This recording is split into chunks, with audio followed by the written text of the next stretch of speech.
Hello and welcome to this session. My name is Shian Nafti. I'm an authorized Google Cloud trainer. I travel around the world delivering training to Google's clients and partners. And in the next few minutes, I'm going to take you through 6 simple steps for deploying a virtual machine, running an application as a container-based application within the Kubernetes cluster on the Google Cloud platform. So let's get started.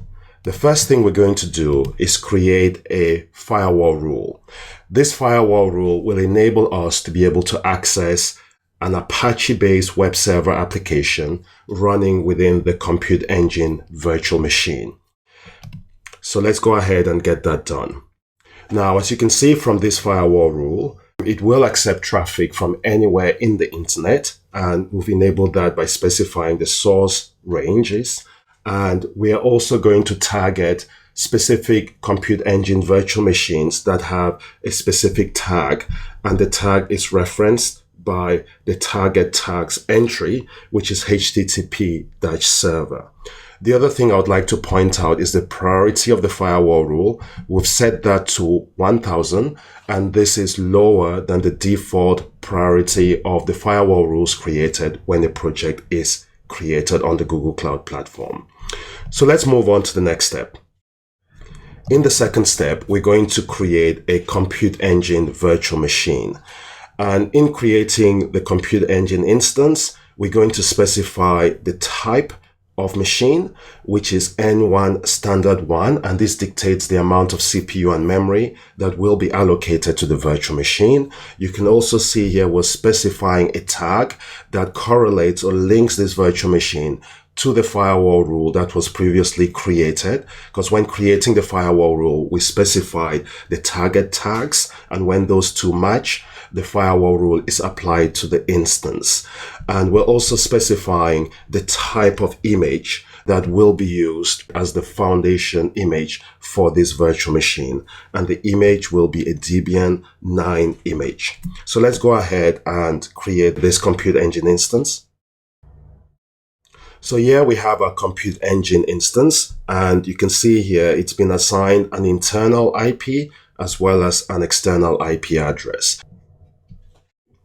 Step 3 will be to create or to configure the web server within this virtual machine. So let's go ahead and do that. And we can do this through using the gcloud command, which is the Google Cloud SDK. And here we're simply doing an SSH into this Compute Engine instance, which we named as web server. We're going to run the command sudo apt-get updates. We're going to do this silently. And once we've updated the libraries, we're going to proceed and install Apache, the Apache web server. And again, we're going to do this silently. So let's go ahead and get this done.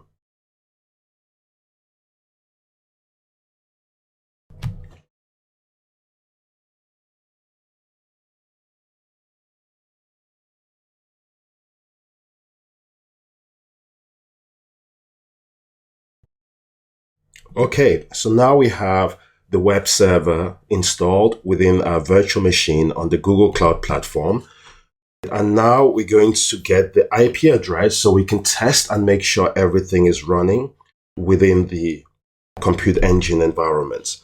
There is a gcloud command that we can use to get the IP address, and the format for the IP address is network interfaces.accessconfig.NAT/IP.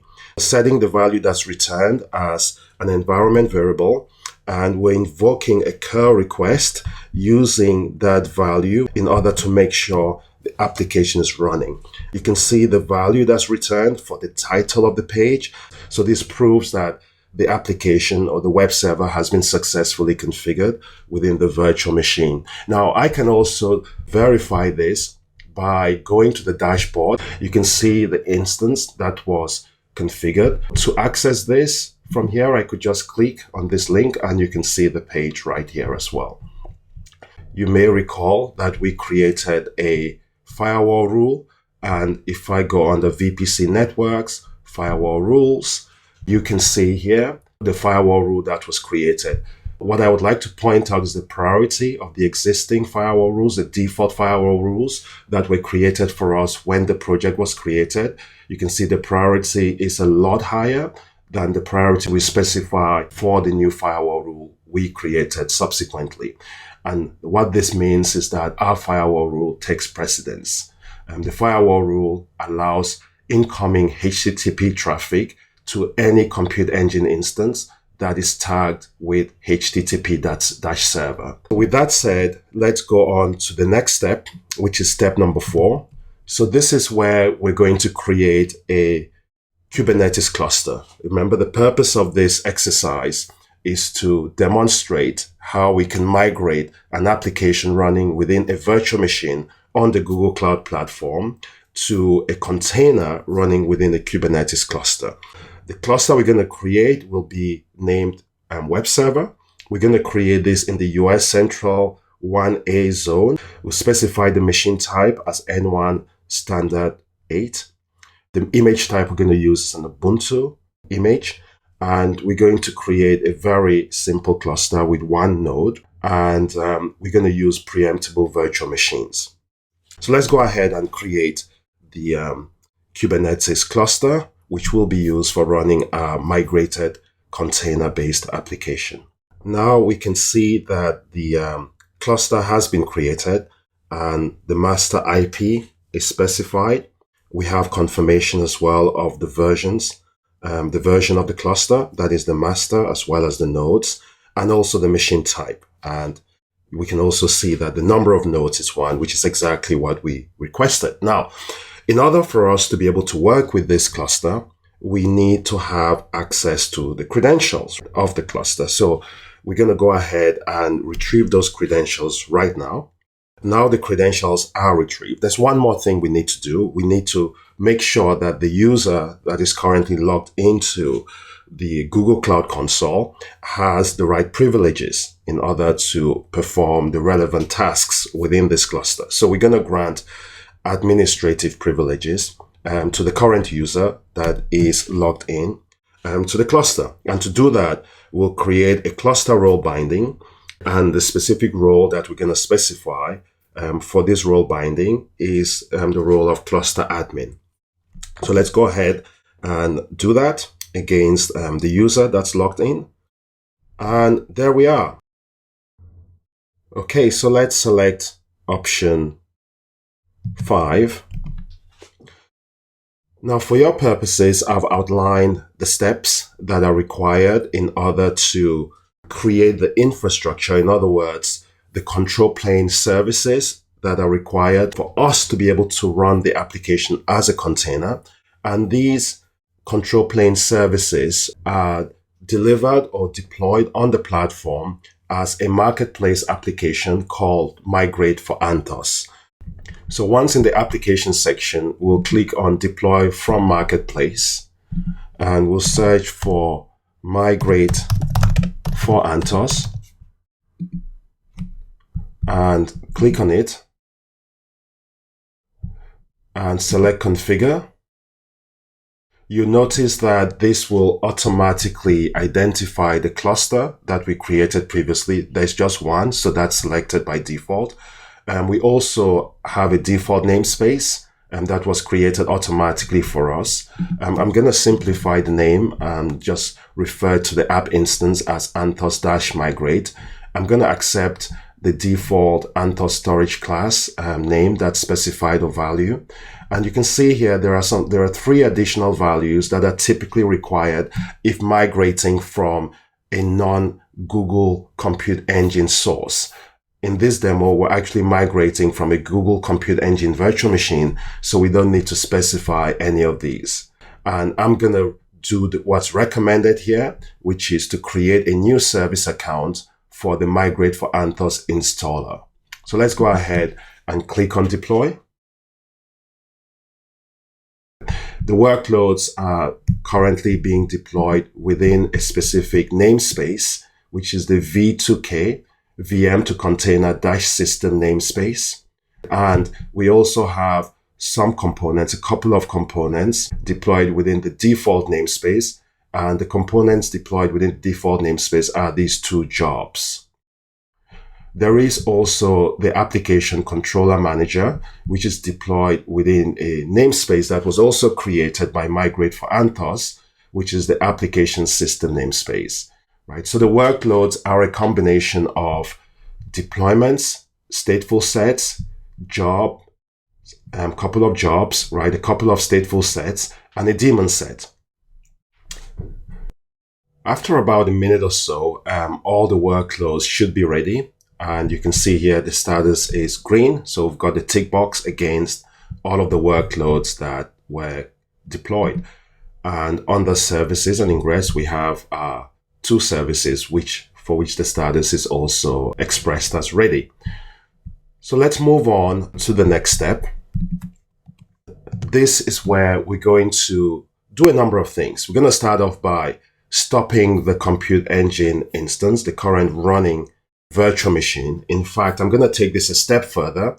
After the virtual machine has been stopped, we're going to go ahead and delete that virtual machine. But we will do that after we have all the resources that are needed in order to create a version of that virtual machine as a container running within the cluster. So let's go ahead and stop the current running compute engine instance. So we'll do that using the gcloud compute instances stop command.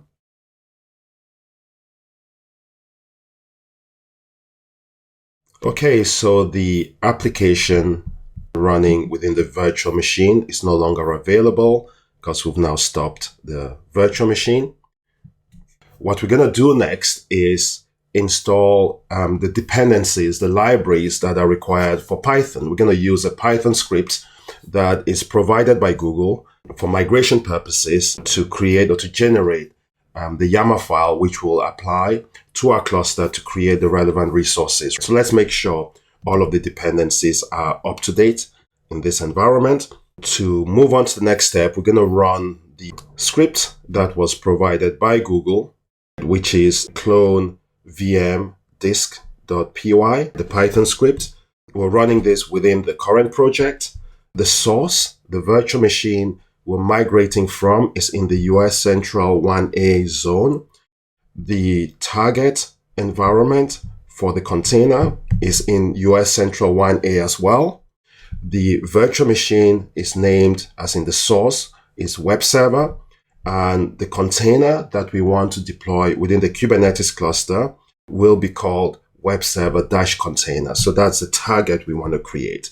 And we want to capture the output, or in other words, a YAML file that's required for us to deploy the container and the resources that are required by the container within the cluster. We want to capture all of that in a YAML file called containerized-webserver.yaml. So let's go ahead and run this. You can see from the information being displayed that the first thing that happens is we start off by creating a snapshot.